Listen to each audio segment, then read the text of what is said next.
एक महात्मा ने बताया, अगर मनुष्य कुत्ते को रोटी खिलाने के 8 फायदे जान जाए तो कभी दुखी नहीं होगे। महात्मा ने बताया, कुत्ते को एक टुकड़ा रोटी खिलाने से क्या फल मिलता है। दोस्तों, कहानी में आगे बढ़ने से पहले चैनल को सब्सक्राइब जरूर कर लें। तो चलिए आज की कहानी शुरू करते हैं। एक समय की बात है, एक जंगल में एक महात्मा उपदेश दे रहे थे। तभी सबल नाम के शिष्य ने पूछा, गुरुदेव, मेरे मन में एक प्रश्न उठ रहा है। महात्मा ने कहा, निसंकोच होकर पूछो, आपके मन में वह कौन सा प्रश्न उठ रहा है। तब सबल ने कहा, गुरुदेव, मैं यह जानना चाहता हूं कि कुत्ते को एक टुकड़ा रोटी खिलाने से मनुष्य को कौन सा फल मिलता है। तभी महात्मा ने कहा, बेटे, कुत्ते को एक टुकड़ा रोटी खिलाने से मनुष्य को 8 फायदे होते हैं तथा जो भी मनुष्य इन फायदों के बारे में जान जाता है उसका जीवन धन्य हो जाता है और उसको जीवन में कभी दुखों का सामना नहीं करना पड़ता है।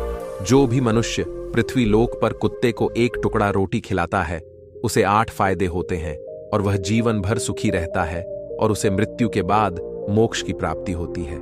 महात्मा ने कहा, अक्सर मनुष्य कई मौकों पर कुत्ते का नाम लिया करते हैं। किसी को गाली देते समय भी मनुष्य की जुबान पर कुत्ते का नाम आता है। मनुष्य गाली आदमी को देता है परंतु नाम कुत्ते का बदनाम होता है। तो क्या कुत्ते का जीवन इतना गया गुजरा है? भगवान बुद्ध ने कहा, एक समय की बात है, एक काले रंग का कुत्ता था। वह बहुत ही लाचार था और भूखा प्यासा था। वह गांव में सभी के घर घर जाता था परंतु उसे कोई भी व्यक्ति रोटी का एक टुकड़ा भी नहीं देता था। वह भूख के मारे इधर उधर घूमता रहता।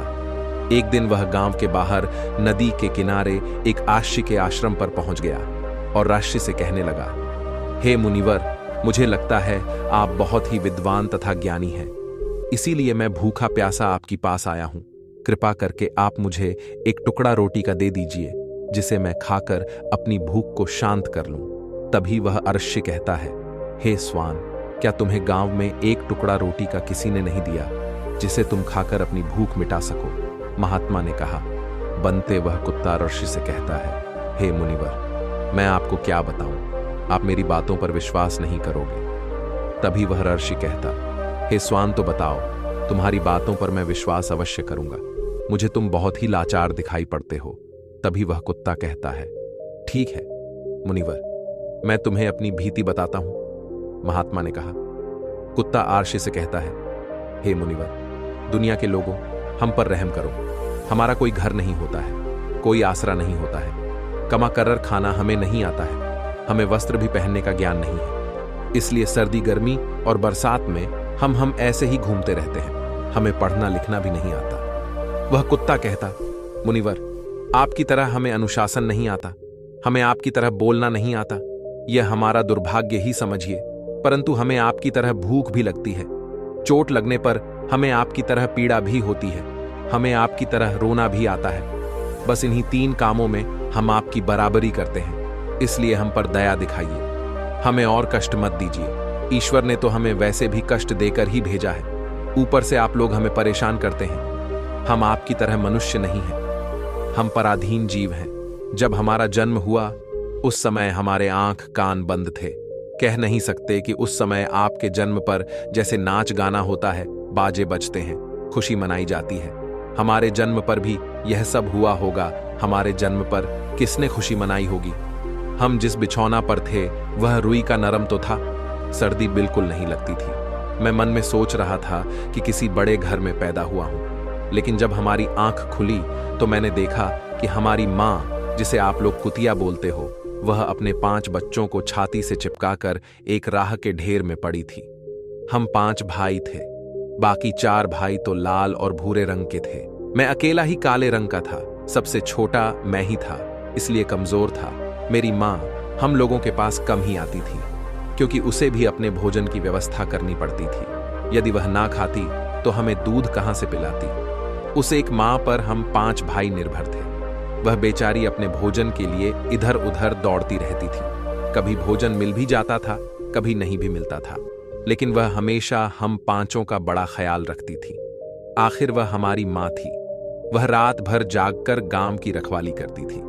किसी की मजाल नहीं थी कि कोई अनजान आदमी बुरी नीयत से गांव की तरफ भी झांक जाए। दूसरे गांव के कुत्ते भी हमारी माँ के डर से गांव में नहीं आते थे। गांव के किसी किसान के खेत में कोई जानवर खड़ी फसल खाने आते तो हमारी माँ उसे दौड़कर भगा देती। गांव वालों के लिए इतना सब करने के बाद भी कोई कोई मनुष्य तो हमारी माँ को भोजन तक नहीं देता था।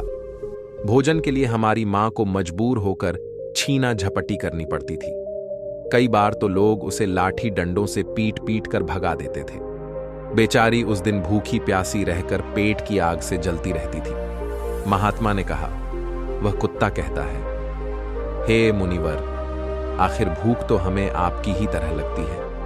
ऊपर से उसे अपने 5 बच्चों की चिंता भी लगी रहती थी। आखिर मां जो थी, भूख उसे चैन से बैठने नहीं देती थी और गांव वालों का भी उसे देखकर हृदय नहीं पसीजता था, तो बेबस होकर उन लोगों के घरों में चोरी से घूमना पड़ता था और खाने की कोई चीज मिल जाती तो उसे खाकर अपने पेट की आग बुझा लेती थी। कई बार तो लोग उसे खाने की वस्तु ले जाते हुए देखते तो लाठी डंडे लेकर उसके पीछे पड़ जाते। कुछ निर्दय लोग तो कई बार उसे घर के अंदर बंद करके पीटते थे। हमारी मां का बुरा हाल कर देते थे। फिर वह कुत्ता ऋषि से कहता है, हे मुनिवर, हमारी मां ने क्या बिगाड़ा था? उसने सिर्फ अपने पेट के लिए भोजन ही तो चुराया था। चोरी करने का हमें कोई शौक नहीं है, पर पापी पेट हमें यह सब करने के लिए मजबूर कर देता है। एक दिन की बात है, बड़ी जोरदार बरसात हुई, ओले पड़े थे, ठंडी हवा चल रही थी। उस ठंड में ठिठुर कर हमारे 3 भाई मर गए। उस दिन हमारी मां बहुत रोई थी, लेकिन मनुष्य हमारी पीड़ा को नहीं समझे, क्योंकि उसके बच्चे थोड़े ही मरे थे। फिर वह कुत्ता कहता है, हे मुनिवर, अब हम सिर्फ 2 भाई रह गए थे। हमारी मां हम दोनों की अच्छे से देखभाल करने लगी। फिर एक दिन उसी गांव में जाटव साहब के घर पर दावत चल रही थी और अनेक प्रकार की मिठाइयां बन रही थीं। जाटव साहब के घर काफी मेहमान आए हुए थे। हमारी मां कुछ खाने की तलाश में बार बार उधर जाती, लेकिन लोग उसे दुत्कार कर भगा देते थे। किसी को उस पर इतना भी तरस नहीं आया कि एक रोटी उस बेचारी को खाने को फेंक दे। एक रोटी से उनका क्या बिगड़ जाता? मेरी मां बार बार जाती और वहीं खड़ी खड़ी देखती रहती थी। जाटव साहब के आंगन में दावत खाने का सिलसिला चालू हुआ। भोजन परोसा जाने लगा। मेरी मां भी वहीं जाकर पूंछ हिलाने लगी। खाना परोसने वाला आदमी जब किसी काम से भीतर गया तो मेरी मां दबे पांव रोटी लेने को चल पड़ी। फिर दूसरे आदमी ने मेरी मां को जाते हुए देख लिया तो चारों ओर से लोग चिल्ला चिल्ला कर उसकी तरफ भागे। मेरी मां उनकी चीख सुनकर घबरा गई। 2-3 आदमी लाठी लेकर उसके पीछे बड़े हरमी से दौड़े।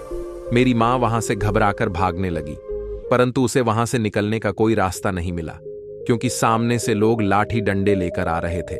तभी मेरी मां वहां पर जो लोग भोजन कर रहे थे उनको लांघ कर निकल गई। महात्मा ने कहा, आगे वह कुत्ता कहता है, हे मुनिवर, मेरी मां अपने निकलने पर इतनी हैरान नहीं थी जितनी कि उन लोगों को देखकर हुई थी। जो वहां पर दावत खा रहे थे वह सब उठकर खड़े हो गए। उन्होंने भोजन करना छोड़ दिया और कहने लगे कि कुतिया के लांघ जाने के कारण भोजन भ्रष्ट हो गया है। सब एक दूसरे से विचार विमर्श कर रहे थे कि अब क्या किया जाए। खाना तो सब खराब हो गया। फिर जाटव साहब फूट फूट कर रोने लगे। कुछ लोग तो यह भी कह रहे थे कि भाई, कुतिया के लांघन से भोजन खराब कैसे हो गया? उसने खाने में या पतलों में मुंह थोड़ी डाला है, सिर्फ ऊपर से लांघ कर ही तो गई है। और कहने लगे, शहरों में तो लोग कुत्ते को पालकर घर के अंदर सुलाते भी हैं और खिलाते भी हैं, तो इसमें कोई बुरी बात नहीं है। अगर कुतिया लांघ कर गई है तो भोजन खराब नहीं हुआ है। लेकिन उनमें से कुछ लोग बड़े घरों से ताल्लुक रखते थे, उन्होंने एक भी नहीं चलने दी। कह रहे थे कि भोजन तो भ्रष्ट हो गया है, यह हमारे खाने के लायक नहीं है। आखिरकार उन्हीं की बात मानी गई। अब तो वह सारा भोजन गरीबों में बांट दिया गया। उस दिन तो मेरी मां को खूब पेट भर के खाना मिला था। ऐसा सुख उसने जीवन में कभी नहीं पाया था, लेकिन वह सुख उसके लिए बड़ी मुसीबत बन गया। वह भोजन करके वहां आराम से लेटी ही थी। उतने में वह ठाकुर डंडा लेकर वहां आ पहुंचा और उसे बुरी तरह से पीटने लगा। उसे बाहर भागने का भी कोई अवसर नहीं मिल पाया।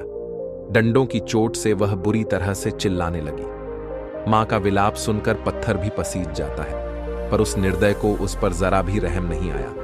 वह उसे कठोरतापूर्वक पीटता रहा। मां का वह सौर पूरे गांव में सुनाई दे रहा था। तब कुछ लोग आए और उसे समझाते हुए बोले, जाटव साहब जाने दो, भूख में तो आदमी की भी बुद्धि भ्रष्ट हो जाती है। ये तो एक पशु है, इसे अच्छे बुरे का क्या ज्ञान, अब इसे मारकर आपको क्या मिलेगा? जो होना था सो हो गया। लोगों के समझाने के बाद उसने हम मां को पीटना बंद किया। मां ने आकर सारी कहानी हम दोनों भाइयों को सुनाई। हमने सोचा कि कितना कष्ट भरा है। हम कुत्तों का जीवन आदमी एक रोटी के टुकड़े के बदले एक चोर की जितना पीटता है, बेकार है। ऐसे लोग जो हम लोगों की पीड़ा को नहीं समझते। महात्मा ने कहा, वह कुत्ता कहता है, हे मुनिवर, एक दिन की बात है। उसी गांव के बाहर एक ब्राह्मण आकर ठहरा हुआ था। उसने अपने भोजन के लिए एक जगह ला बनाया और उस पर दाल बनाने के लिए रख दी। उसके बाद आटा गोद कर रख दिया। वह वहीं पास में कुएं पर पानी लेने चला गया। इधर कहीं से मेरी मां भी घूमती हुई वहीं पहुंच गई। उसने आटे को देखा तो सोचने लगी कि शायद इस आटे का कोई मालिक नहीं है। यही सोचकर वह उस आटे को खाने लगी। उधर उस ब्राह्मण ने कुएं के पास से देखा कि उसका आटा एक कुतिया खा रही है, तो वह बड़ा दुखी हुआ। वह बेचारा रोने लगा, क्योंकि वह भी 2 दिनों का भूखा और थका हुआ था।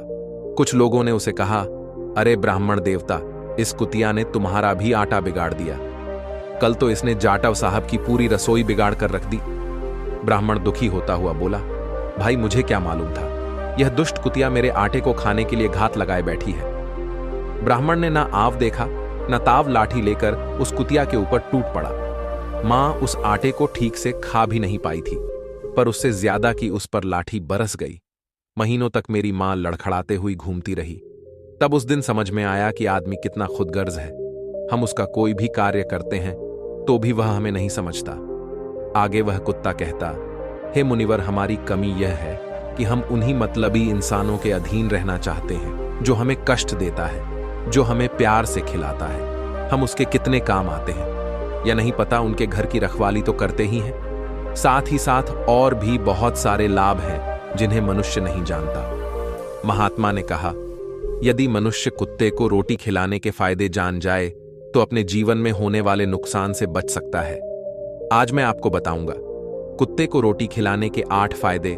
मनुष्य को पता नहीं है कि जब भी घर में रोटी बनाई जाती है तो सबसे पहली रोटी गौ माता की होती है और पिछली रोटी कुत्ते की होती है।